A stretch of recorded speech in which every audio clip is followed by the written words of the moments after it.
high energy prices, food shortages. The people are getting fed up. The people of Sri Lanka, for one, are already fed up. They have burned down the prime minister's house, and they have literally chased the president up out of the country.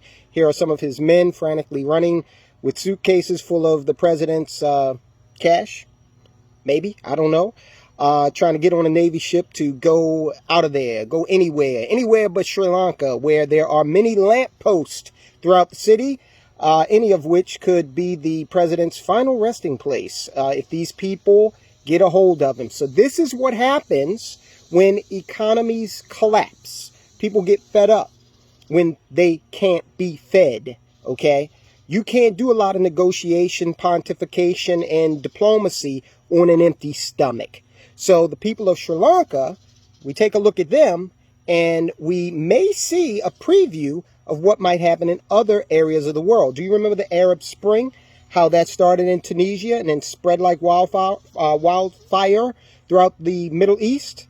Well, guys, for a lot of these economies that have taken the brunt, that don't have a reserve currency, game over, man. It's game over.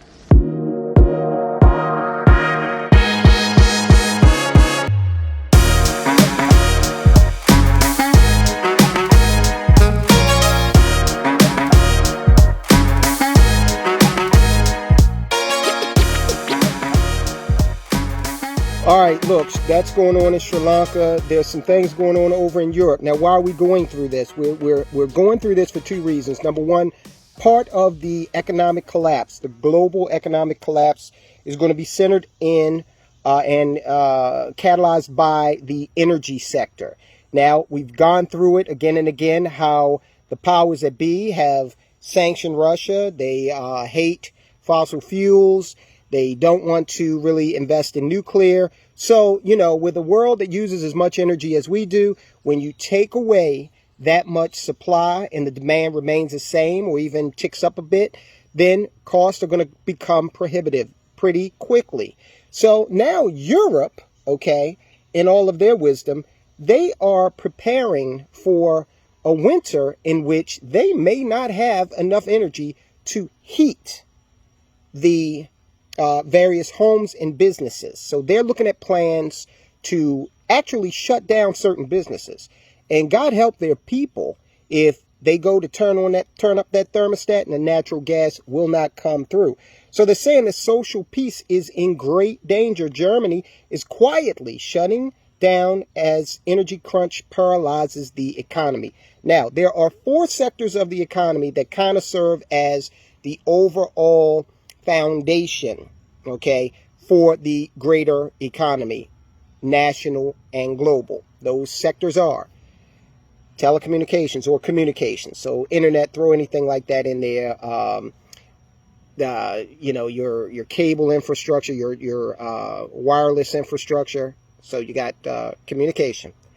You've got transportation. Now, transportation is having its own difficulties, being made worse by the government. Supply chain issues are being made worse by the government. See the video we did just the other day talking about California Bill, Assembly Bill 5. So you've got communication, you've got transportation.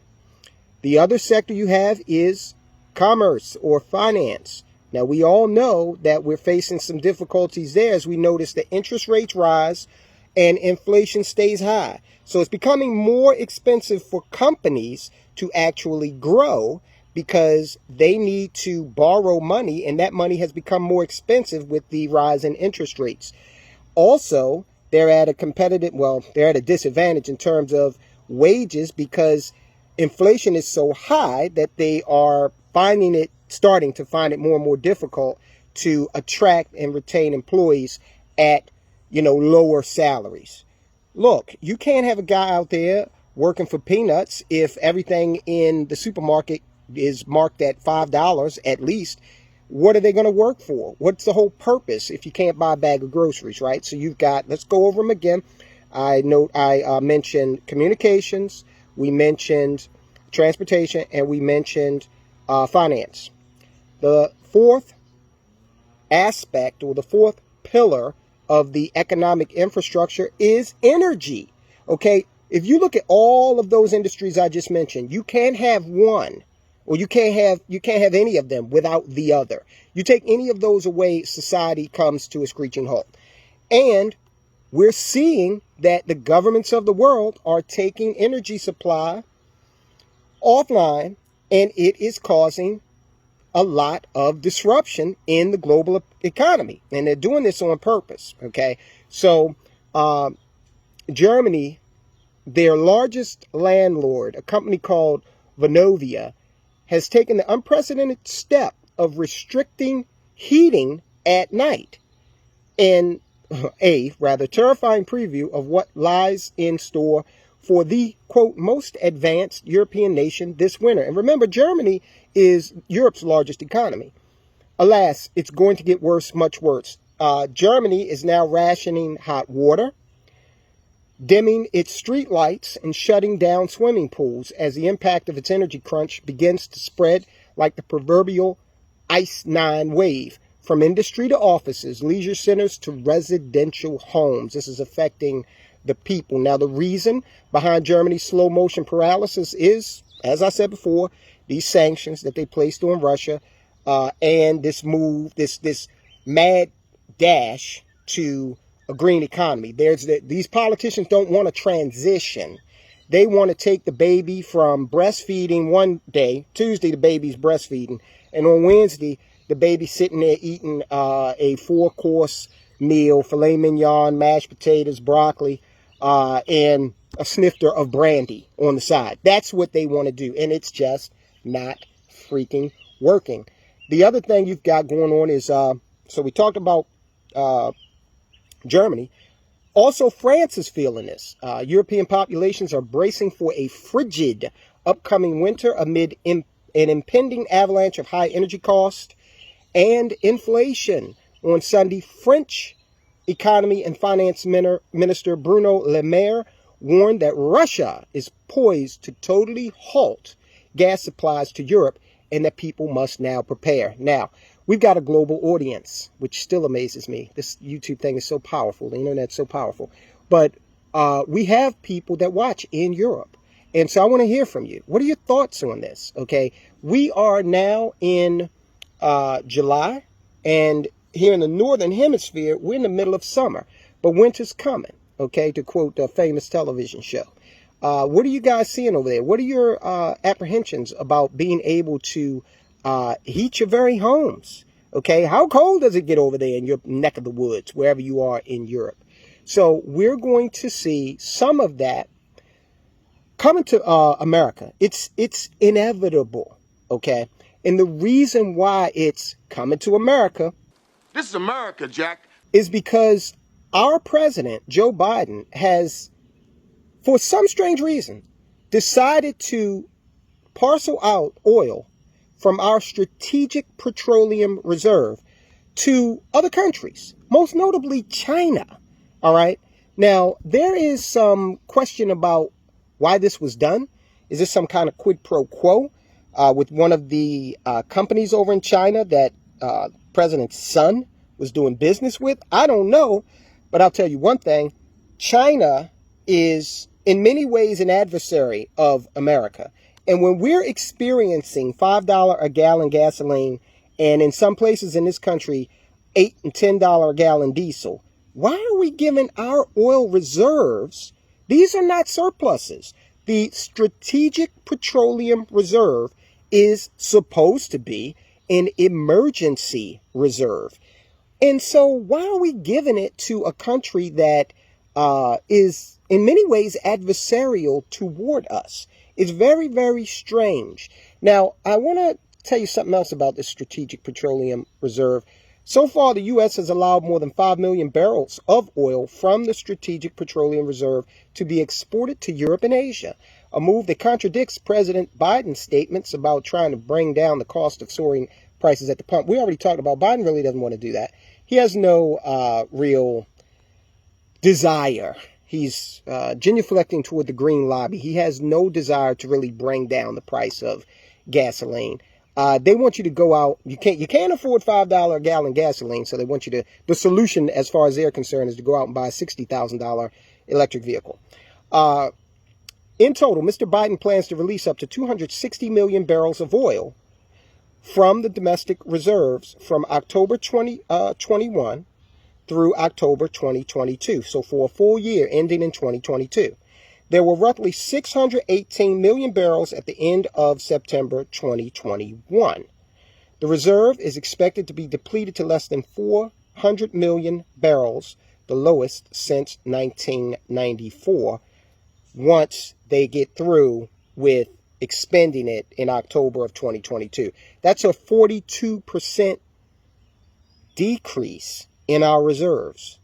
Okay, so let's say that there is some big time disruption over the course of the winter. Mind you, this is scheduled to end in October of 2022. Okay, so in the winter, going into the winter of 2022-2023, America will have 42% less oil in the Strategic Petroleum Reserve than it had starting in 2021 October. Guys, you better go out and buy some blankets. And I hate to say it because this was Jimmy Carter's answer. Throw on a sweater. Okay. I'm serious though, but purchase things that are going to keep your family safe in this upcoming winter. We're in the real Aesop fable of the grasshopper and the ants right now. You better prepare now, because as an audience who is very intelligent, we read the tea leaves and we look down the field. Okay, don't wait until October to start doing this. Start doing it now, when you can find this kind of stuff pretty inexpensively, because it's 90 degrees outside. Ain't nobody think about a sweater. Okay, and here's another thing I want you to do. You might want to call your gas and electric company, and see if it's smart for you to lock in a rate. Okay, that's what I do. I lock in a rate, and that has saved me so many times in terms of this gas and electric bill that we pay here. Because right now, I forget the rate that we're on, but I do know this. The rate that we pay for units of natural gas and electricity, that rate is far below. It's like 60% less than the going rate right now. Okay, so it's a safe bet that usually prices go this way. They go up. They rarely do that and come down. So you might, especially over the long term, so you might want to do some research into how you can lock in a rate with your energy supplier. As far as gasoline, of course, I don't recommend storing that because it could be very, very dangerous. But if you've got a job where you can possibly work from home, do it as much as you can. Okay. If you can carpool, do it as much as you can. I used to carpool to DC with one of my best friends. And it's funny because at the time I had a little sports car, and this guy's a big guy. So on my days to drive, we switched off like every 3 days, every week or so. And on my days to drive, here he is in the passenger seat like this, because he's a really big guy. And now that I think about it, we ended up taking his SUV most of the time. Now I know why. But seriously, see what you can do to lower your cost of energy. Remember, guys, we can't wait for any white knight to come save us. We've got to use our brains and employ tactics on our own. Now, there's another component of energy costs that you need to consider saving on, and that is food. All the food you buy from the grocery store has, of course, been transported there by a machine that uses diesel. It's been pulled up out. It's been planted by something that's, using diesel. More than likely, it's been pulled up out of the ground using something that uses diesel. More than likely, transported by train, ship, ultimately truck, all of which use diesel. So you have got to consider shopping local when it comes to produce and even meats. Okay, and cut out a lot of that travel. Cut out as much of it as you can. Cut out as much of that $8 to $10 diesel fuel expenditure that the companies have to pass on to you. Cut out as much of it as you can. All right, we got to think creatively, guys, but this is what's going on. This is another reason why during this election cycle, you better be careful who you vote for, because if these policies continue, how much money will you have to put into assets, which is ultimately what we want to continue to do. All right, guys, I'll talk to you soon. you.